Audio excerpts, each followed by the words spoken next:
की क्लास, कल एक कहानी बाकी रह गई थी, उसको पूरा कर देते हैं। जो भी स्टूडेंट्स बने हुए हैं मैसेज बॉक्स पे अपना एनरोलमेंट नंबर टाइप कर दें। MSD 11 कहानी का खंड 2 पढ़ाया जाएगा। खंड 1 की एक कहानी बाकी रह गई थी, राजा निर्बंसिया। उसकी कहानी मैं आपको शॉर्ट में आज बता देता हूँ। तो कमलेश्वर नई कहानी आंदोलन के संस्थापकों में रहे हैं, जिसे नई कहानी की क्या जनक कहा जाता है। कमलेश्वर के अलावा राजेंद्र यादव, मोहन राकेश भी इस कहानी परंपरा को आगे बढ़ाने में सफल रहे हैं। तो कमलेश्वर ने 300 से अधिक कहानियां लिखी हैं, जिसमें अधिकतर समग्र कहानियों में संकलित है।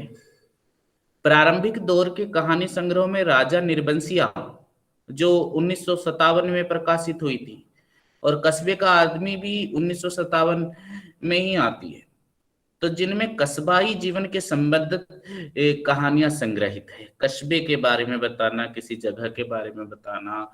उनकी कुछ प्रसिद्ध कहानियां इस तरह से है: राजा निर्बंसिया, मांस का दरिया, नीली झील, तलाश, बयान, जिंदा मुर्दे, जॉर्ज पंचम की नाक, मुर्दों की दुनिया, कस्बे का आदमी आती। तो कमलेश्वर ने अपनी कहानियों में परंपरा के विद्रोह और अनुभव क्षेत्र की प्रामाणिकता पहचान पर जोर दिया है। यानी कमलेश्वर जिस संघर्ष के अनुभव से होकर गुजरे थे, उसी स्थितियों में वो कहानी लिखते हैं। यही वजह है कि उनकी कहानियों में पात्र नहीं, स्थितियां प्रधान हैं। उन्होंने खुद लिखा कि मैंने कभी भी अपनी रचना को किसी व्यक्ति पर आधारित नहीं किया, वो हमेशा स्थितियां पर ही आधारित थी, और अधिकांश में कई व्यक्तियों के समुच्चय में मेरे पात्रों ने जीवन धारण किया है। तो नई कहानी को स्थापित करने वाले कमलेश्वर की महत्वपूर्ण भूमिका रही है कि उन्होंने न केवल सिर्फ रचनात्मक स्तर पर महत्वपूर्ण कहानियां लिखी, बल्कि आलोचनात्मक स्तर पर भी महत्वपूर्ण कार्य किया।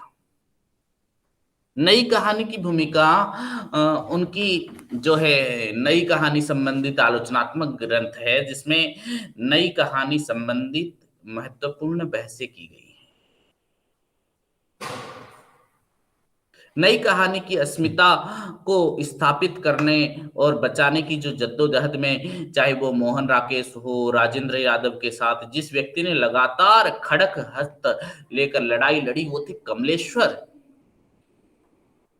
जो लोग नई कहानी की इलाहाबादी परंपरा के पीछे चले जाने की बात करते हैं, ये तथ्य भूल जाते हैं कि नई कहानी को विचारधारात्मक एवं आलोचनात्मक अस्त्र मुहैया कराने वाले कमलेश्वर या राजेंद्र यादव या मोहन राकेश आगे थे। तो कमलेश्वर ने नई कहानी की आलोचना में अनुभव और प्रामाणिकता को जोरदार तरीके से स्थापित किया है। उन्होंने लिखा था कि नई कहानी में प्रामाणिकता यानी अनुभव की प्रामाणिकता की बात यूं नहीं उठी थी। साहित्य का संस्कार तो मुझे इलाहाबाद से ही मिला था, कह रहे हैं कमलेश्वर। और यह भी सही है कि देवी की माँ, राजा निर्बंसिया, गर्मियों के दिन, कस्बे का आदमी, जो आदि कहानियां थी, इलाहाबाद में लिखी थी कमलेश्वर ने। पर इनकी मनोरचना मैनपुरी में हुई थी। कस्बे की जिंदगी को वे इस दौर से न केवल जी रहे थे, अपितु इसे समग्र रूप से कहानियों में आत्मसात करने की भी कोशिश कर रहे थे।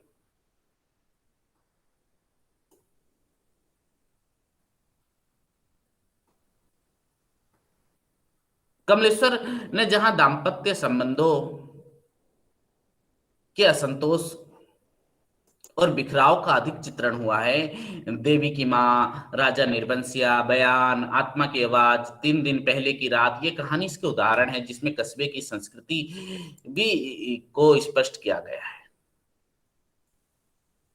तो राजा निर्बंसिया के जो प्रमुख कैरेक्टर है, एक तो है जगपति, जो चंदा का पति, और चंदा जो है जगपति की पत्नी। दयाराम दूर के रिश्ते का भाई है, जगपति का रिश्तेदार। और बच्चन सिंह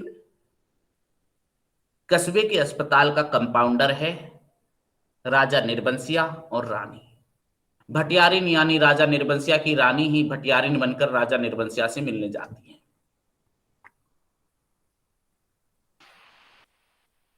तो राजा निर्बंसिया कहानी जो है कस्बाई जीवन पर आधारित है, जो आम आदमी की कथा कहती है, लोक कथा की तरह है।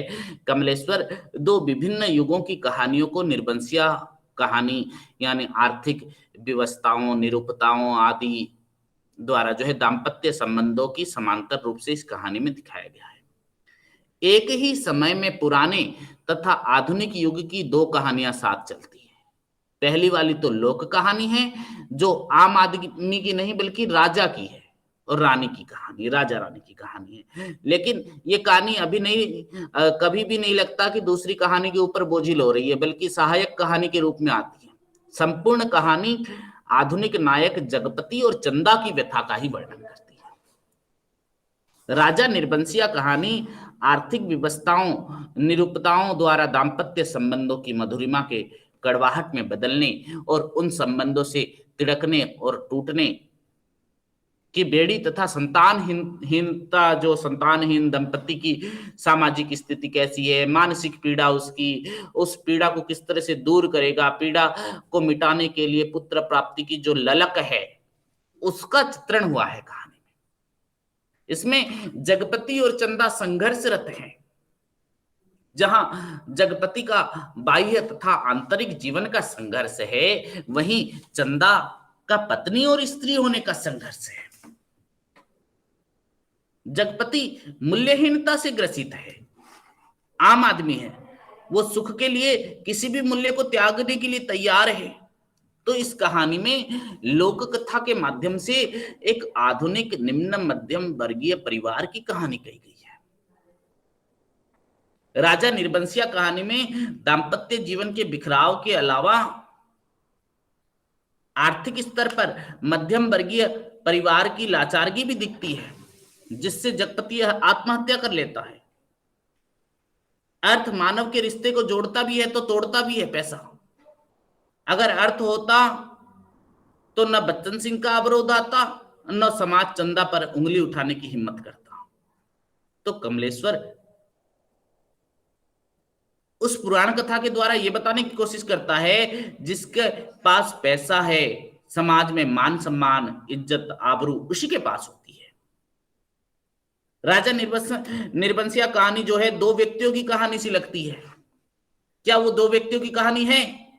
उन्होंने लिखा भी है, यदि मेरी कहानी पात्रों तक सीमित है तो वह उसकी कमजोरी ही समझी जाएगी। ये कहानी दो पात्रों तक न सिमटकर गतिशील जीवन के कई उतार चढ़ाव को एक साथ व्यतीत करती है, जिसमें जगपति और चंदा का अपना संघर्ष है।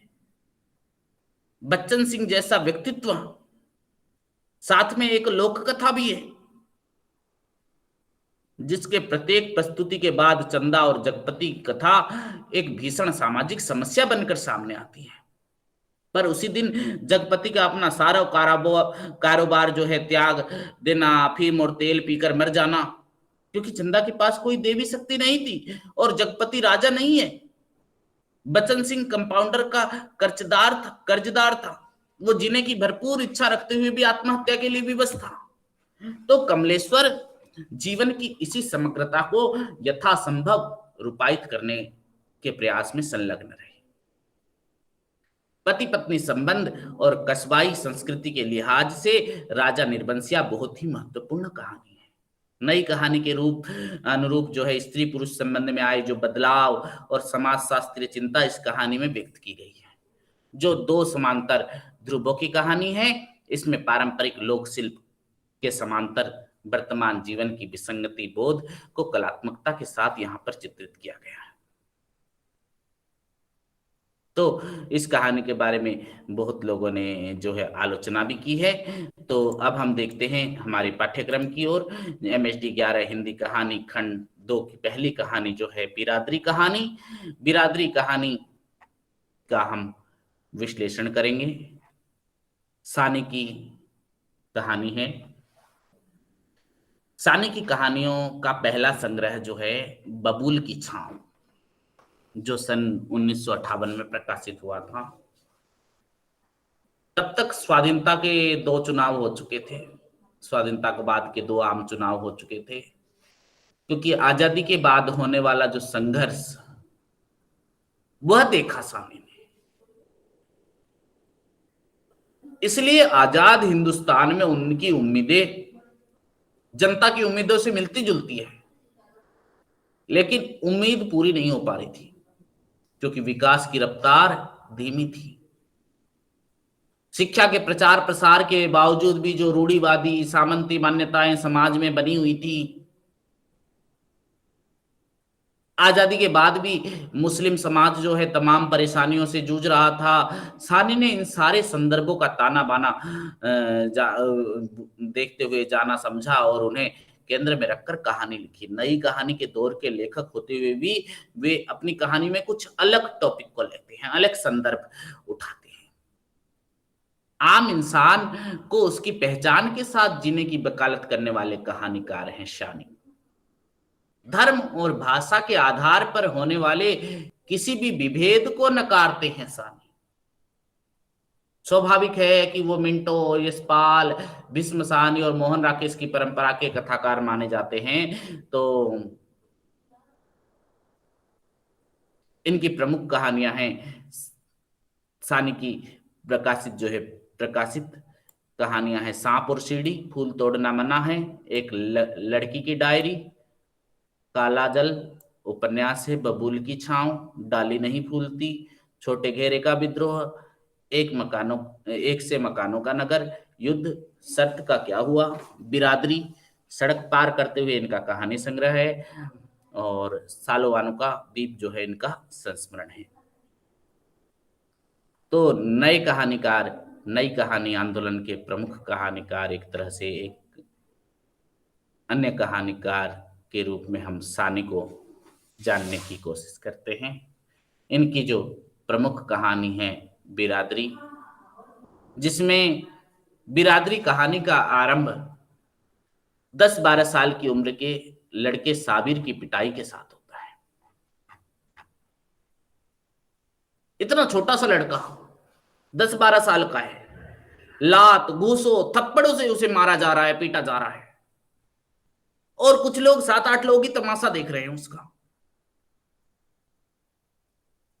और कई लोग ऐसे भी हैं जो अपनी अपनी जबानों से उसे पीटने लगे हैं, लात घुसे मार तो खा रहे हैं और जबान से भी इधर चल रही है। ऐसे में जो मैं है, मैं वाला कैरेक्टर, नाम नहीं दिया गया उसमें, पहुंचता है और त्रिपाठी के मारते हुए हाथ को पकड़कर पूछता है, क्या हो गया भाई, चोरी? किसी ने कहा साला चोरी कर रहा था और क्या? और उधर लड़का चिल्लाए जा रहा है, मैंने चोरी नहीं की, चोरी नहीं की, मैंने चोरी नहीं की साहब, अल्लाह कसम मैंने चोरी नहीं की, मैंने किसी चीज को हाथ नहीं लगाया, अल्लाह कसम कुछ भी नहीं किया, मैं नहाने गया था। त्रिपाठी और मानना चाहता था, लेकिन जब वो मैं पात्र जो आता है उसको रोकता है और कहता है कि आखिर समझने तो दो पहले क्या हुआ है, फिर मार लेना। फिर सारा किस्सा पता लगता है। दरअसल त्रिपाठी के एक सहकर्मी, पड़ोसी और मित्र जो है छुट्टियां मनाने कश्मीर गए हुए थे, क्योंकि टीटी नगर में दिन दहाड़े, ट्रांसपोर्ट नगर में जो है दिन दहाड़े चोरियां आम बात थी, लिहाजा उन्होंने घर की चाबियां जो है त्रिपाठी को दे दी थी। पहली रात त्रिपाठी वहां सोया था और अपनी अंगूठी वहीं भूल गया था। पहली रात वहां पर सोया था और वहीं अंगूठी भूल गया, और घर पर सेव करते वक्त उसे याद आया कि अंगूठी वहां पर भूल कर आ गया है। उसी अंगूठी को लेने के लिए जब वो लौटा तो देखा कि अंगूठी स्टूल पर नहीं थी, बल्कि नीचे पड़ी हुई थी, स्टूल पर नहीं। और एक लड़का त्रिपाठी को देखकर गुसल खाने के पीछे दुबक रहा था, छिप रहा था वो लड़का। मैं पात्र को इसी पर गुस्सा आता है। वह लड़के को डपटता है और आइंदा ऐसी हरकत न करने की चेतावनी देते हुए उसे डांट कर भगा देता है बच्चे को। तो इस पर भीड़ में तीखी प्रतिक्रिया होती है। लोग मानते हैं कि यह तो उस लड़के को सह देना हुआ, उसको भगा दिया, मार नहीं खाने दिया, उसको गलती का रियलाइज भी नहीं हुआ। सबको लगता है कि उनके घरों में जो चोरियां हुई है सब उसी लड़के की देन है, उसी लड़के ने सब किया है, चोरी किया है। फिर तो बर्मन, भट्ट, चौधरी, मोहल्ले में मौजूद हर आदमी उसे चोरी करते हुए देखा है, ऐसे कहने लग जाते हैं। ऐसी घोषणा शुरू कर दी। किसी की लकड़ियां, किसी की साड़ी, किसी का बल्ब चुराने वाला उन्हें मिल गया था। उसे पुलिस को सौंपने पर भी एक राय न बन सकी, क्योंकि वह नाबालिग था। नाबालिग लड़के को किस तरह से हम उसको करें। अंत में भट्ट ने फार्मूला सुझाया कि उस शाख को ही काट फेंको जिस पर यह उल्लू बसेरा करता है, उस डाल को ही तोड़ दो जिस पर उल्लू बैठता है। उसने राय दी कि वो झुग्गी को ही क्यों न हटवा दी जाए जिसमें वो रहता है। हालांकि इस बात पर भी लोग किसी नतीजे पर नहीं पहुंचते हैं और अपने अपने घर में लौट गए, क्योंकि सबको दफ्तर जाने में जल्दी है। त्रिपाठी और मैं पात्र भी घर लौट आए और लड़के को लेकर बातचीत करते रहे, लेकिन पुलिस को फोन नहीं किया अभी तक। पता चला कि लड़के की माँ सिद्दीकी साहब के यहाँ काम करती है। उसका मियाँ जो है विधानसभा में चपरासी था, जो एक दिन अचानक मर गया था। मासूम बच्चों को लेकर वह कहाँ जाती, इसलिए सिद्दीकी साहब के यहाँ उसे काम पर लगा दिया था और उन्हीं की मदद से उसने झुग्गी भी बना रखी थी। बातचीत से पता चला कि साबिर की मां त्रिपाठी से मिलने आई थी और त्रिपाठी कहता है कि देख ली अपने लौंडे की करतूत। इस पर वो स्पष्ट करती कि साबिर बता रहा है कि वो नहाने गया था। उसकी मां बोलती है कि नहीं, मेरे बेटे ने नहीं किया, वो नहाने गया था। त्रिपाठी लगा कि उसे झूठा बनाया जा रहा है। वह चिल्लाने, चीखने चिल्लाने लगा। इसी बीच मैं पात्र लड़के के बारे में पूछता है कि वो क्या करता है। मैं पात्र पूछता है, अरे क्या करता है तुम? साबिर साबिर की मां बताती कि वह एक दुकान में 2 रुपए रोज की मजदूरी पर सुबह से 9 बजे से सुबह शाम के 7 बजे तक साड़ियों पर कढ़ाई का काम करता है। मैं पात्र को याद आता है कि लड़का हुनरमंद है, क्योंकि एक दफा वो लड़का उसके पास साड़ियां लेकर जा चुका था। साबिर की मां भी कहती है कि अल्लाह ने उसके हाथ में हुनर तो दिया है, लेकिन कोई वशीला नहीं दिया। इस पर त्रिपाठी कहता है कि पहले वो अपनी आदत तो सुधारे सुधारे, मैं अच्छी जगह काम दिला दूंगा, 2 के बदले 10 मिलने लगेंगे, कौन सी बड़ी बात है। त्रिपाठी को इस बात को साबिर की मां ने पकड़ लिया। फिर क्या था, माँ बेटे त्रिपाठी और मैं पात्र के घरों पर चक्कर लगाना शुरू कर दिए। उधर साबिर की मां की परेशानी बढ़ने लगी। उसने मैं पात्र को बताया कि मोहल्ले वाले उसकी झुग्गी हटाना चाहते हैं, क्योंकि मोहल्ले वाले मैं पात्र से भी साबिर वाली घटना से उस दिन से चिढ़े हुए हैं। उन्हें लगा था कि मियां ने छोकरे को तरकीब से भगवा दिया, क्योंकि दोनों एक ही बिरादरी के हैं ना, वो जो मैं पात्र था। यहाँ की झुग्गी हटाने के लिए दरख्वास्त दी गई थी। उस पर दस्तखत कराने के लिए भट्ट मैं पात्र के पास नहीं गया था, साबिर की मां मैं पात्र के पास गई थी। कहा था कि सिद्दीकी साहब दौरे पर आए हैं, अब अपनी बिरादरी के होकर आप भी हमारे लिए कुछ ना करो। बिरादरी की बात सुनकर मैं पात्र झल्ला गया। त्रिपाठी और मैं पात्र जो है ड्राइंग रूम में बैठकर आम चुनाव की बातें करते हैं। बीच में एक हिंदू और एक मुस्लिम प्रत्याशी के प्रचार बहन अपने अपने प्रत्याशी का प्रचार करते गुजरते हैं। ऐसे ही माहौल में मैं पात्र को पता चलता है कि साबिर की मां उससे मिलने के लिए आई है। वह रोए जा रही है और कुछ बताने के बजाय बस इतना कह रही है कि मियाँ से मिलवा दो। वह सुबह भी आई थी, तब मैं पात्र को उसको टालते हुए कहा था कि देखेंगे। शाम को जब वो फिर से आई तो मैं पात्र बगले झाड़ने लगा। खाने पीने से के माहौल में उसने अपनी बीवी से कहा कि टालो टालो उसे यहाँ से।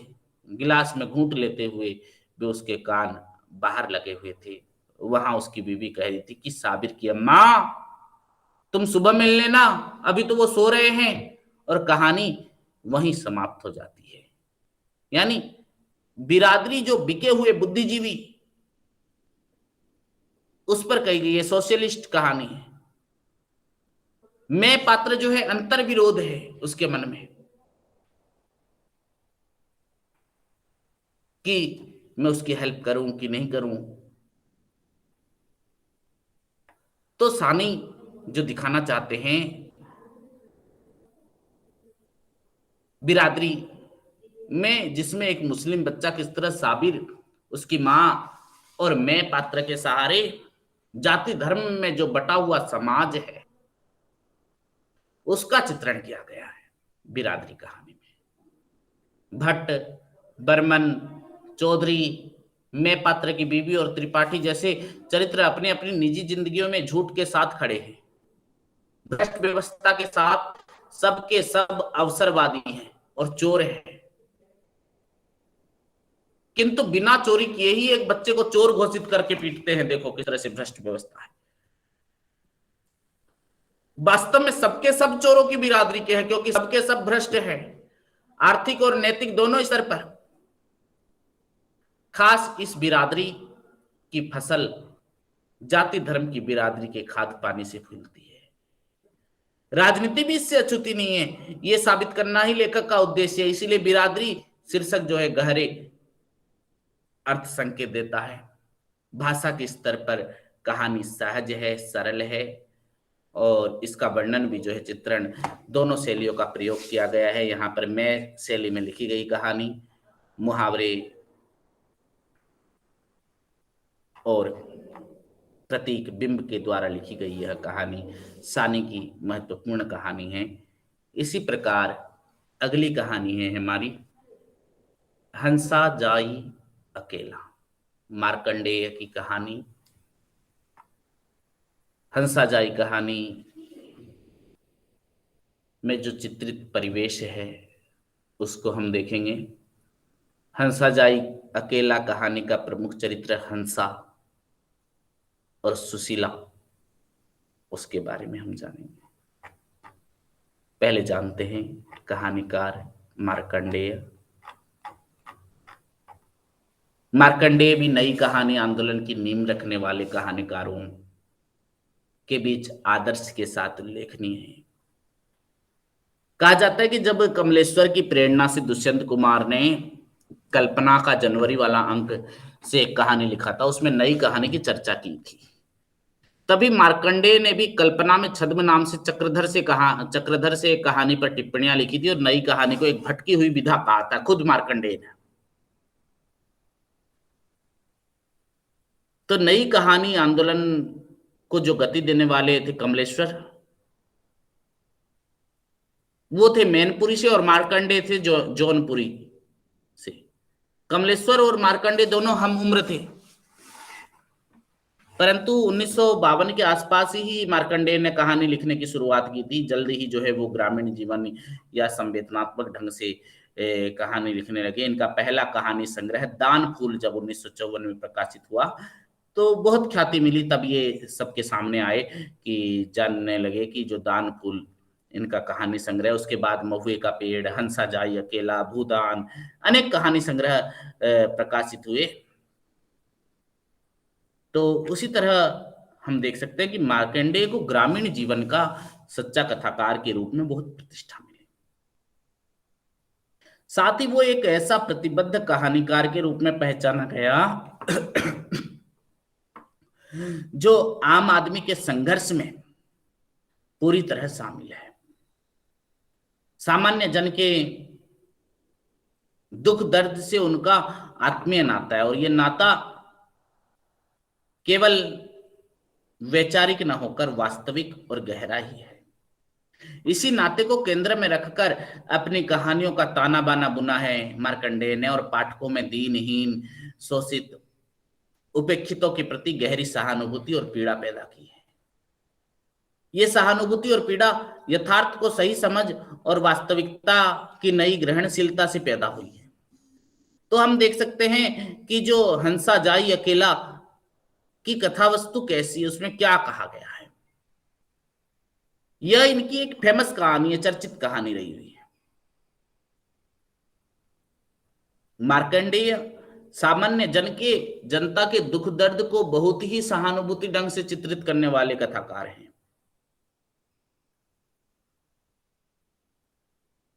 इस कहानी में वही देखने को मिलता है, उनकी संवेदना के बारे में हम जान सकते हैं कि हंसा जाई अकेला में मार्कंडेय ने हंसा नामक जो व्यक्ति की व्यथा कथा को बड़े मार्मिक ढंग से चित्रित किया है। हंसा गांव का एक अति सामान्य और भाग्य का मारा हुआ व्यक्ति है, और उसके परम हितैषी बाबा उसकी एक छोटी सी गलती पर अपने आप से झुंझलाते हुए कहते हैं, समझाते समझाते उम्र बीत गई, पर यह माटी का माधो ही बनकर रह गया। ससुर मिले तो कसकर मरम्मत कर दी जाए आज। हंसा का एक छोटा सा परिचय इससे में मिलता है। बहुत समझाने पर भी वह माटी की माधो ही रह गया है, यानी पूरी तरह से उसको कुछ भी करा जाए कुछ भी नहीं बोलता। और ससुरा जैसा संबंधन तो उसके लिए सहज हो गया है, जिसमें लाड है, प्यार है, दुलार है, उसके साथ साथ निम्न दशा का बोध भी उसमें छिपा हुआ है। समाज में अत्यंत सामान्य जीवन जीने वाला हंसा एक दिन बाबा और अन्य लोगों के साथ मजगवा का दंगल देखकर लौट रहा था कि रास्ते में एक तो रात और दूसरा रतौंधी यानी आंख का एक रोग होने के कारण एक बूढ़े और बहू से टकरा गया हंसा। वह चीख उठी, एक बूढ़े की बहू से टकरा गया, वो चीख उठी, उसके ससुर ने लोगों को दौड़ा दिया। लोग किसी तरह भागते दौड़ते निकले, बाद में गिरते पड़ते हंसा भी अपना प्रिय गीत गाता हुआ पहुंचा। लोगों ने उसकी बड़ी खिल्ली उड़ाई। मगनू ने कहा, सरऊ सांड हो रहे हो, अब मर्द मेहरारू भी तुम्हें नहीं भेद दिखाई पड़ता क्या? उसने बड़ी मासूमियत और सच्चाई के साथ कर दिया, नहीं भाई, जब ठोकर खाकर गिरने को हुए ना, मैंने सहारे के लिए उनको पकड़ लिया, फिर जो मालूम हुआ तो मैं तो हक्का बक्का होकर रह गया। तभी बुढ़वा ने एक लाठी जमा दी, खैर कहो, निकल भागा मैं किसी भी तरह से। मगनू ने फिर करारा व्यंग किया, चलो मेहरारू को छू तो लिया, ससुरे की किस्मत में तो लिखी है नहीं। हंसा के इस दुर्भाग्य से पूरा वाकिफ है। सब लोग उसके प्रति सहानुभूति रखते हैं, उसका मजाक उड़ाते हैं और उसी से बात व्यवहार कर से तरह इस तरह मनोरंजन करते हैं। बच्चे तो उसे हंसा दादा कहकर चिढ़ाते हैं। जब वो कुर्ता पहनकर निकलता है तो गांव के लड़के उसी तरह उसका पीछा करने लगते हैं, जैसे किसी भालू का नाच दिखाने वाला मदारी हो ना, वैसे। लड़के कहते हैं, हंसा दादा दूल्हा बने हैं, दूल्हा। और नन्हे नन्हे चूहे की तरह अपने शरीर पर रेंगने लगते हैं। कोई चुटिया उखाड़ता है तो कोई कान में पूरी की पूरी उंगली डाल देता है, यानी कितना सीधा साधा है देखो। कोई लकड़ी के टुकड़े से नाक खुजलाने लगता है तो कोई बड़ी बड़ी छातियों को मुंह में लेकर हंसा हंसा माई का नारा लगाने लगता है। लोगों और बच्चों के बीच इस तरह हंसी का और उपहास का पात्र बन गया हंसा। बाबा के पास इसलिए वो बार बार बराबर उठता बैठता है, क्योंकि वहां देश विदेश, रामायण महाभारत और गनी महात्मा की बातें होती हैं और उसमें इन सब में गहरी दिलचस्पी है हंसा की। गांव गिराव में हंसी का पात्र बना हंसा गांधी का भक्त है, और जब उसे पता चलता है कि कांग्रेस का प्रचार करने के लिए सुशीला बहन आ रही है, तो ढोलक बजा बजा कर लोगों को न केवल सूचना देता है, बल्कि एक अच्छी खासी भीड़ एकत्रित कर लेता है।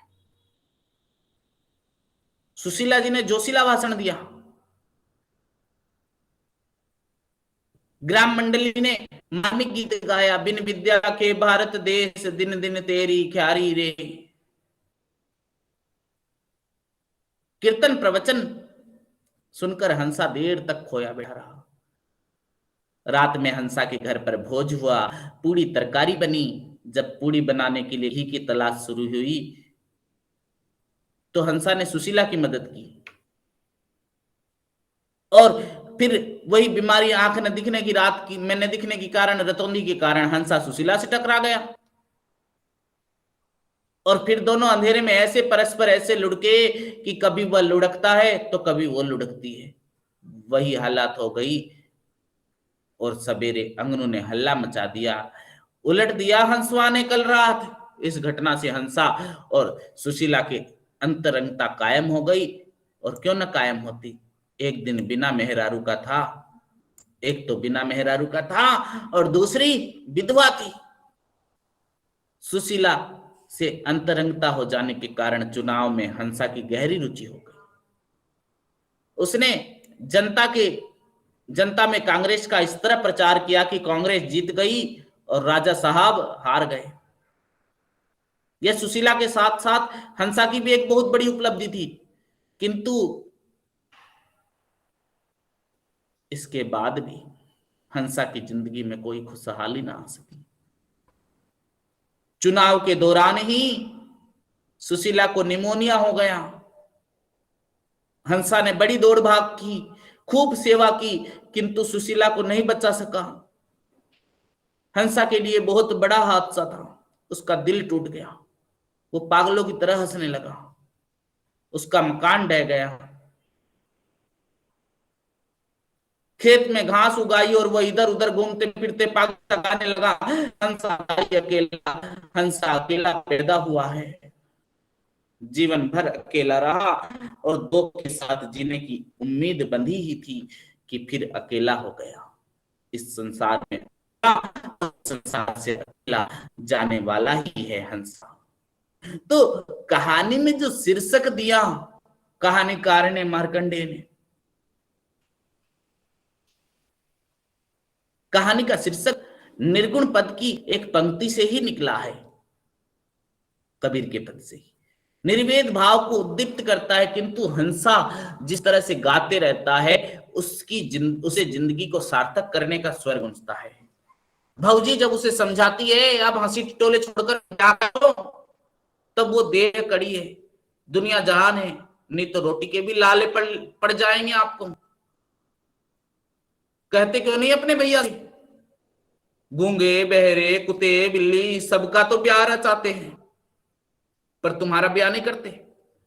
खेत जमीन सब कुछ तो है।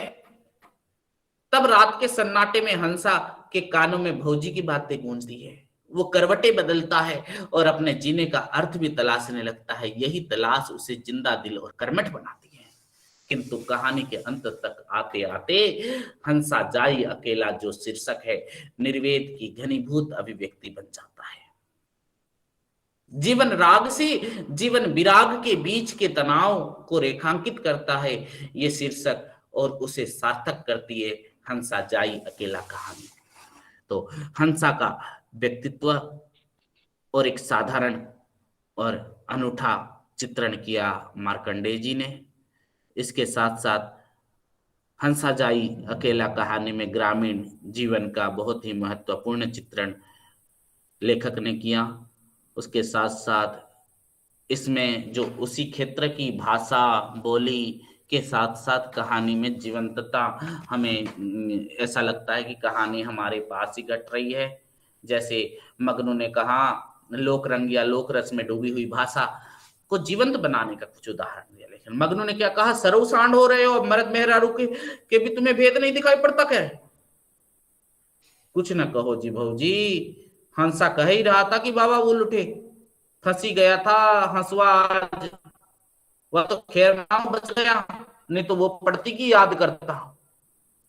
तो इस तरह से जो भाषा बोली इन सबके साथ मार्कंडेय ने जो हंसा जाई कहानी में जन पक्षधरता का एक प्रमुख उदाहरण है। यह मार्कंडेय समाज के वो लास्ट व्यक्ति के साथ खड़े हैं जो श्रमजीवी है, मेहनत करता है, जिसके मन में छल नहीं है, कपट नहीं है। पर लेखक के प्रति हंसा के प्रति लेखक का जो है अपार करुणा, अपार सहानुभूति दिखाती। ये कहानी दिखाती कि जिस सामान्य व्यक्ति को लोग अर्थहीन, उपेक्षणीय, हास परिहास का पात्र समझते, हंसा पर हंसते थे एक दिन लोग।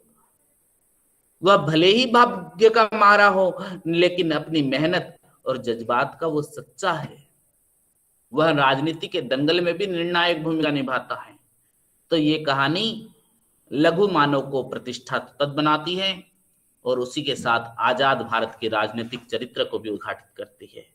भले ही हंसा का ये सच हो कि अकेला जाएगा, ये तो सबका ही सच है। हंसा का क्यों, सबको ही अकेला जाना है। और देश दुनिया में उसका कोई नहीं है, लेकिन कहानी की सफलता यह है कि पाठक के मन में जो हंसा के प्रति गहरी सहानुभूति या लगाव पैदा कर देती है। जिस हंसा को एक दिन सब कोई हास परिहास करते थे, मजाक करते थे, हंसा का पागलपन पाठक की चेतना को झंकृत कर देता है और उसकी आत्मीय छवि उसके चित्त पर छा जाती है पढ़ने वाले की, कि हंसा कितना अच्छा था, हंसा अपनी लघुता से किस तरह से महान हो जाता है। तो ये कहानी मनुष्यता का पोषण करती है और मानवीय संवेदना को प्रगाढ़ करती है। किस तरह से सरल जिंदगी जीना, सादा जीवन रहना, उच्च विचार रखना। कहानी स्वातंत्र्योत्तर हिंदी कहानी में एक नई जमीन और नई चेतना देती है। तो इसी तरह से मार्कंडेय की यह कहानी समाप्त हुई। अगली कहानी है यही सच है, मन्नू भंडारी की कहानी। महिला कथाकारों का जो एक ग्रुप निकल कर आया स्वाधीनता उपरांत, उसकी आलोचना करते हैं। पहले मन्नू भंडारी के बारे में जानेंगे।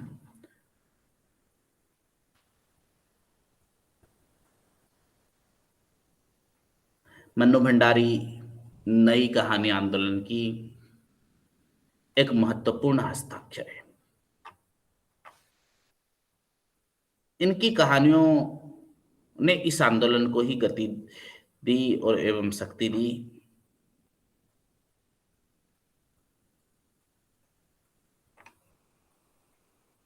अभी अभी थोड़े दिन पहले ही मन्नू भंडारी का देहांत हो गया, शायद 1 महीना भी नहीं हुआ है।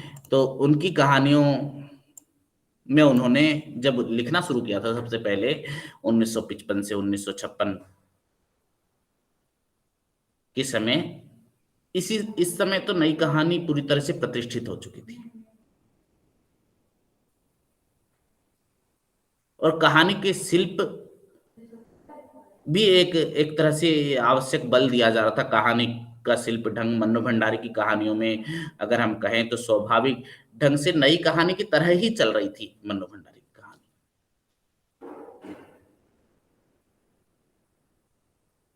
तो मन्नू भंडारी के 4 कहानी संग्रह अब तक प्रकाशित हुए हैं। मैं हार गई, यही सच है, एक प्लेट सैलाब और त्रिशंकु। मैं हार गई, यही सच है, एक प्लेट सैलाब और त्रिशंकु। इसके अलावा और 2 कहानी संग्रह भी प्रकाशित हुए हैं। चुनी हुई कहानी जो है मेरी प्रिय कहानियां और श्रेष्ठ कहानियां। और इनके प्रमुख उपन्यास हैं आपका बंटी, महाभोज और 1 इंच मुस्कान। 1 इंच मुस्कान इन्होंने अपने पति राजेंद्र यादव के साथ मिलकर लिखा था, जो एक सहलेखन का परिणाम है। कहना चाहिए कि एक सहजीवन का एक समय का सृजन है। मन्नू भंडारी ने अपने समय के जीवन यथार्थ को चित्रित करने वाली ऐसी लेखिका है जो रचने का ढोंग पालती है, न ही कोई बड़बोलापन दिखाती है। जिस तरह जीवन को सहज स्वाभाविक ढंग से जीती है ये, उसी तरह लिखती भी है। उनका लेखन एक धीर, गंभीर, शांत और यथार्थ पर पैनी दृष्टि रखने वाली लेखिका का लेखन है, जिसमें समय और समाज को, विशेषकर शहरी मध्य वर्ग को बहुत नजदीक से देखा, परखा और समझा गया है। एक सकारात्मक जीवन दृष्टि को स्थापित करने की सार्थक कोशिश की गई है। इनकी प्रमुख कहानियां जो है मैं हार गई, सोमा बुआ वाली कहानी, अकेली, मजबूरी, एक कमजोर लड़की की कहानी, सियानी बुआ, स्त्री सुबोधनी, रेत की दीवार, ये महत्वपूर्ण कहानियां हैं जो स्वाधीनता प्राप्ति के बाद भारतीय समाज और जीवन मूल्य में जो परिवर्तन हुआ और जिस स्थितियों से हमारा राष्ट्र गुजरा, उन सबका कोई ना कोई चित्र मन्नू भंडारी की कहानियों में देखने को मिलता है और महाबोध जैसे उपन्यास में तो विशेष रूप से देखने को मिलता है। स्वतंत्रता के कारण आई जो विभिन्न प्रकार के बदलाव, उसको हम देख सकते हैं। तो मन्नू भंडारी की कहानियों में नारी जागरण का तत्व प्रमुख है। उनकी कहानियों में यथार्थ का आग्रह अधिक है और भावुकता का कम, किंतु वे मर्यादा को एकदम तिलांजलि नहीं देती है। उनकी स्त्रियां स्वतंत्रता के स्वच्छ वातावरण में सांस लेती है, अपने निर्णय यथार्थ की जमीन पर लेती है। आजादी के बाद घर की चार दीवारी से बाहर निकलकर युवतियों ने किस तरह से जीवन संघर्ष से झेलना शुरू किया, कैसे कैसे अपने आप को वो आत्मनिर्भर बनाती है, साहसी बनाती है। मन्नू भंडारी ने उन सबके बड़े विश्वसनीय और प्रामाणिक चित्र प्रस्तुत किए हैं। आजादी के बाद की नारी को एक नई पहचान दी मन्नू भंडारी जी ने। उनके स्त्री पात्र न तो पश्चिम की नारी मुक्ति की उच्च श्रृंखला का प्रदर्शन करते हैं, न ही सामंती मूल्य वाली स्त्री की छवि को जीते हैं। उनके स्त्री पात्र स्वतंत्रता का तार्किक अर्थ ग्रहण करते हुए विवेकपूर्ण जीवन जीने का उदाहरण प्रस्तुत करते हैं। इसीलिए मन्नू भंडारी की कहानी में न तो उच्च श्रृंखला है, न ही कथाबद्धित जो है बोल्डनेस। आजाद भारत में किस तरह से स्वाधीन ढंग से जीवन यापन करने की शैली वो दिखाई गई है मन्नू जी की कहानी में। तो यही सच है कहानी में क्या दिखाया गया है, हम देखते हैं। यही सच है कहानी में जो है दीपा नाम की एक ऐसी लड़की के अंतर्द्वंद की कहानी है, जो अपने पहले प्रेमी निशित, उसका पहला प्रेमी जो था निशित, उसके प्रेम से निराश होकर एक नए व्यक्ति से प्रेम करने लगती है। वो नया व्यक्ति है संजय। और पटना की रहने वाली दीपा जब अपने शोध कार्य के लिए कानपुर आ जाती है, तब एक ऑफिस में काम करने वाले संजय से उसे प्रेम हो जाता है। और समस्या कब खड़ी होती है, जब दीपा को एक नौकरी के लिए इंटरव्यू देने के लिए कलकत्ता जाना पड़ता है। दीपा समझ नहीं पाती है कि क्या करूं क्या नहीं। कलकत्ता में उसकी सहायता करने वाला कोई नहीं है। ले देकर वहां उसकी सहेली, एक ईरा नामक एक सहेली थी। संजय उसे याद दिलाता है कि वहां निशित भी तो है। ईरा क्यों, निशित भी तो। दीपा झुंझला जाती, होगा, मुझे क्या करना है उससे। और यह भी कह देती है कि देखो संजय, मैं हजार बार तुमसे कह चुकी हूं कि उसे लेकर मजाक मत किया करो मुझे। किंतु जब वो कलकत्ता जाती है ना, और शाम को ईरा उसे कॉफी हाउस ले जाती है, तब वहीं पर अचानक उसे उसका वो प्रेमी पहले वाला निशित वो मिल जाता है। निशित उसकी पूरी मदद करता है। अपने को वो निशित के करीब महसूस करने लगती है। लेकिन निशित तो उससे एक तरह की उदासीनता की दूरी बनाए रखता है। निशित उसकी भरपूर मदद करता है और उसे आश्वस्त करता है कि किस तरह से उसकी नौकरी लग जाएगी, क्योंकि उसने वहां जैसी सिफारिश करनी चाहिए थी वैसी की थी निशित ने। इंटरव्यू देकर तो दीपा कानपुर लौट जाती है। वापस जाते समय ट्रेन पर सी ऑफ करने के लिए निशित आया, जरूर आया, किंतु उसने उस तरह का व्यवहार नहीं किया जिसके लिए दीपा तड़प रही थी। ट्रेन के छुटते छुटते वो गाड़ी के साथ साथ कदम आगे बढ़ाता है और उसके हाथ पर धीरे से अपना हाथ रख देता है और गाड़ी चल जाती है। तो निशित के उस हल्के स्पर्श से विभोर हुई दीपा के मन की गहराइयों को लेखिका व्यक्त करती है। वो गहराइयों में डूब जाती है। मन करता है कि चिल्ला पड़ूं, मैं सब समझ गई। जो कुछ तुम इन 4 दिनों में नहीं कह पाए वो सिर्फ तुम्हारे एक क्षणिक स्पर्श ने कह दिया। विश्वास करो कि यदि तुम मेरे हो तो मैं तुम्हारी हूं, केवल मैं तुम्हारी, एकमात्र तुम्हारी। कानपुर पहुंचने के बाद फिर दीपा फिर से अकेली हो गई। उस अकेलेपन में वह निशित को याद करती है, उसे चिट्ठियां लिखती है।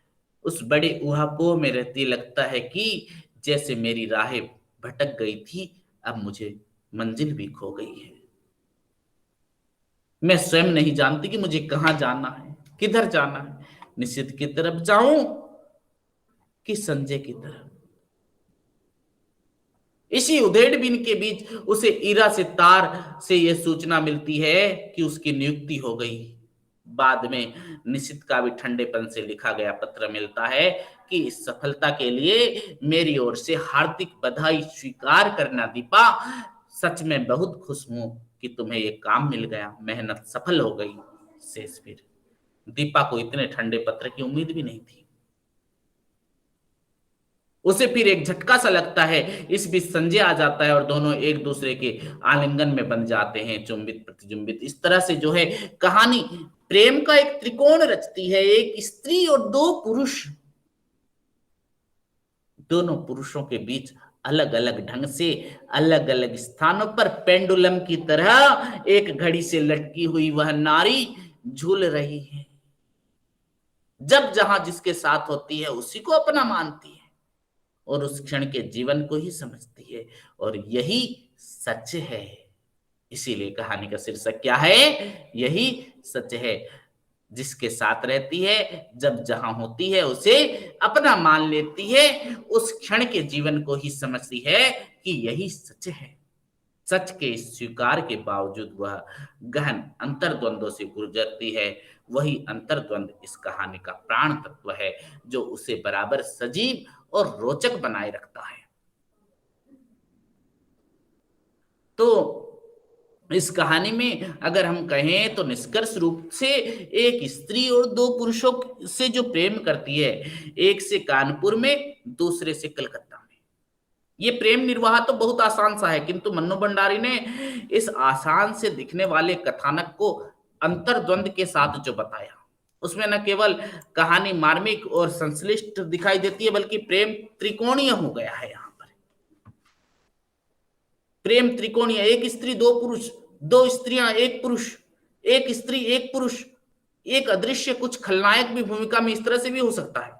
तो एक एक ही तरह की कहानी न जाने कितनी बार कितने हाथों से लिखी जा चुकी है, फिर भी इस विषय की आज नवीनता आज तक समाप्त नहीं हुई है। हर बार एक नया व्यक्ति नई तरह से उसे लिखता है। तो यही सच है। कहानी के बारे में अगर हम देखें तो मोहन राकेश ने जो आलोचना की उसमें लिखा कि उफनती दुनिया में कहा कि दीपा के अंतर्द्वंदों को केंद्र में रखकर मन्नू भंडारी ने उस आधुनिक स्त्री की आधुनिक प्रेम कथा लिखी है, जो घर परिवार के रिश्ते नाते से दूर एक नई जीवन परिस्थिति में जीती है और स्वतंत्र रूप से अपने निर्णय लेती है। वही है इस कहानी में। तो यही सच है जो नाम दिया गया है। तो यह शीर्षक कितना सही है अर्थपूर्ण दृष्टि से।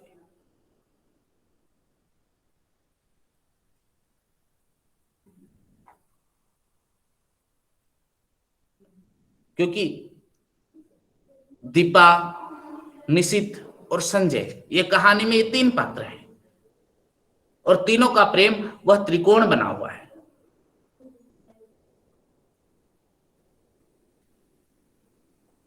और वो नारी जो है दीपा जहां रहती है, जिसके साथ रहती है, उसके प्रेम को ही वास्तविक है, वही जो है यही सच है बोलकर कहा गया।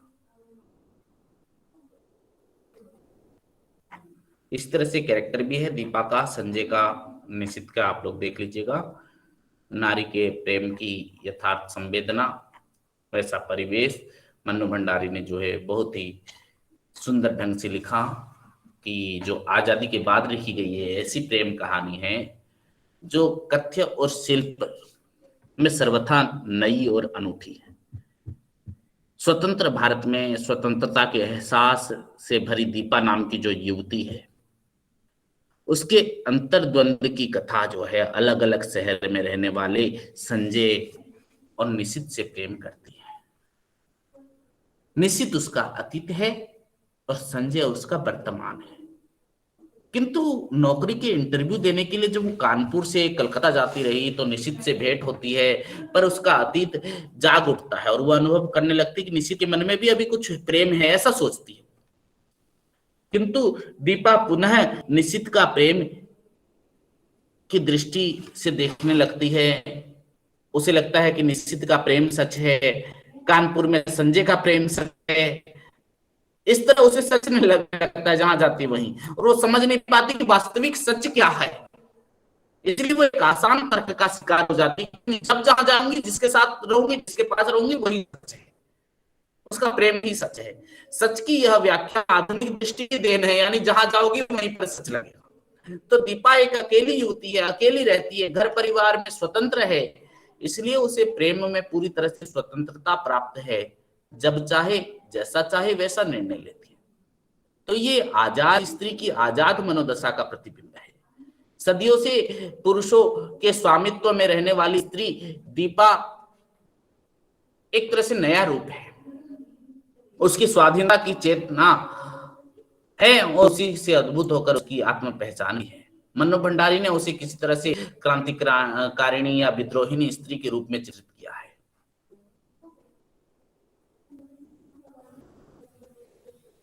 तो किस तरह से मन्नू भंडारी ने यह दिखाने की चेष्टा की कि आजादी के बाद शहरी मध्यम वर्ग के युवक और युवतियां किस तरह से प्रेम की नई परिभाषा गढ़ने लगे हैं, प्रेम को नए ढंग से जीने और समझने लगे हैं। ये कहानी उस सच को बहुत अच्छी तरह से दर्शाती है। तो इस तरह से यही सच है, कहानी में ये दिखाया गया है। अगली कहानी जो है मलबे का मालिक। मोहन राकेश की प्रसिद्ध कहानी। मोहन गुगलानी उर्फ मोहन राकेश नई कहानी के कर्णधार, स्वाधीनता आंदोलन को लेकर लिखी गई कहानी मलबे का मालिक, उसके बारे में हम चर्चा करते हैं।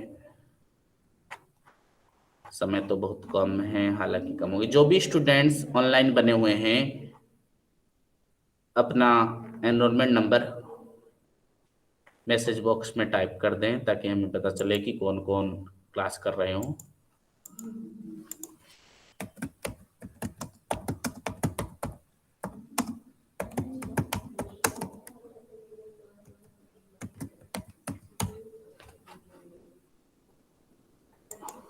जो भी स्टूडेंट ऑनलाइन बने हुए हैं, कृपया अपना एनरोलमेंट नंबर टाइप कर दें।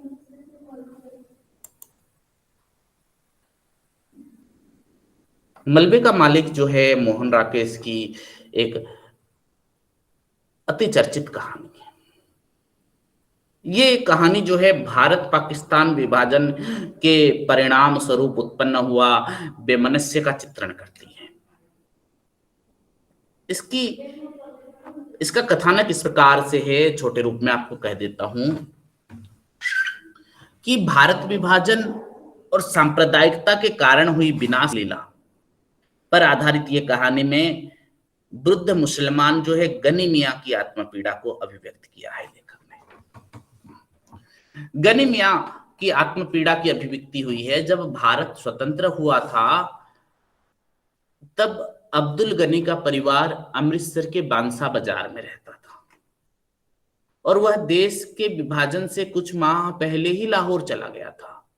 परंतु उसका जो बेटा था चिराग दीन, उसकी पुत्र वधू जुबेदा तथा दोनों लड़कियां किस्वर और सुल्ताना उसके कहने के बावजूद भी नहीं गए।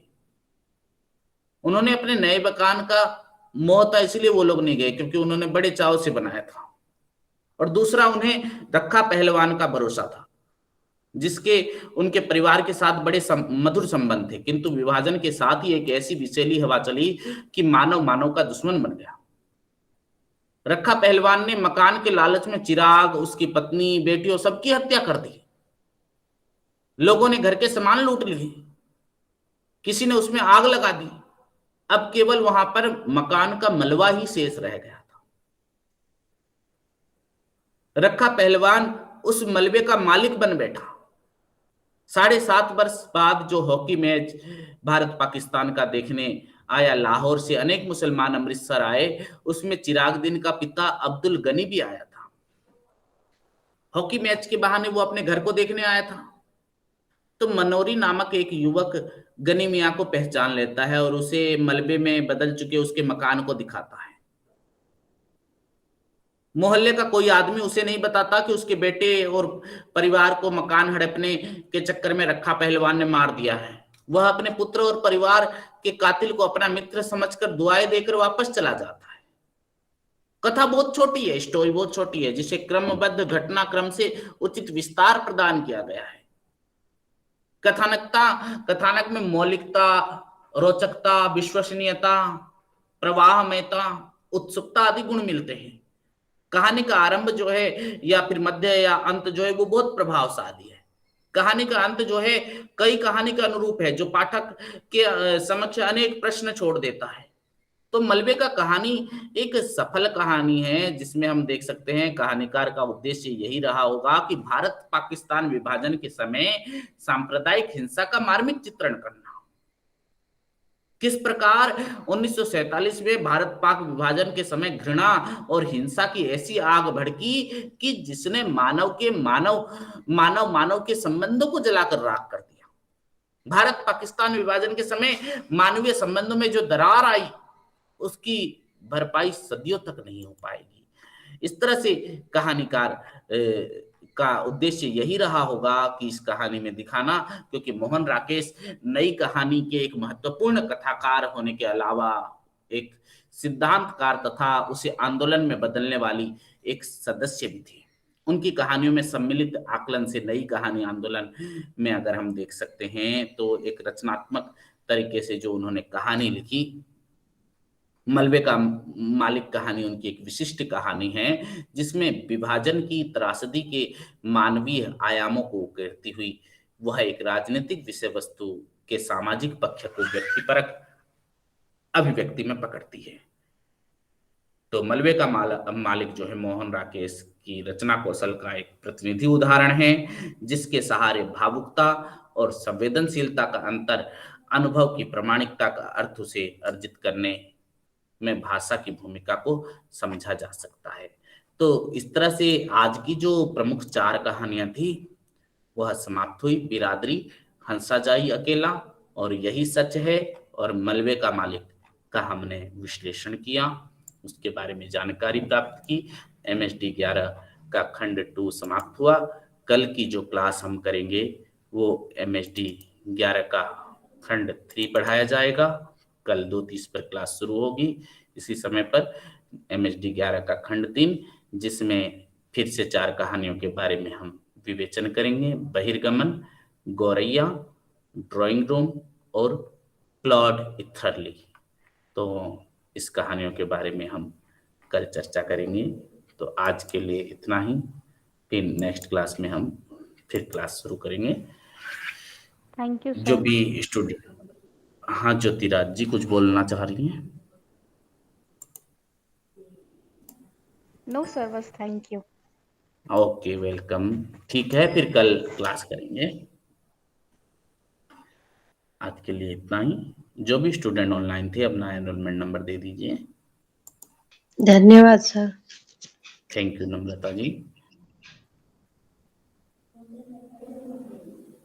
Thank you sir. Welcome Hansraj.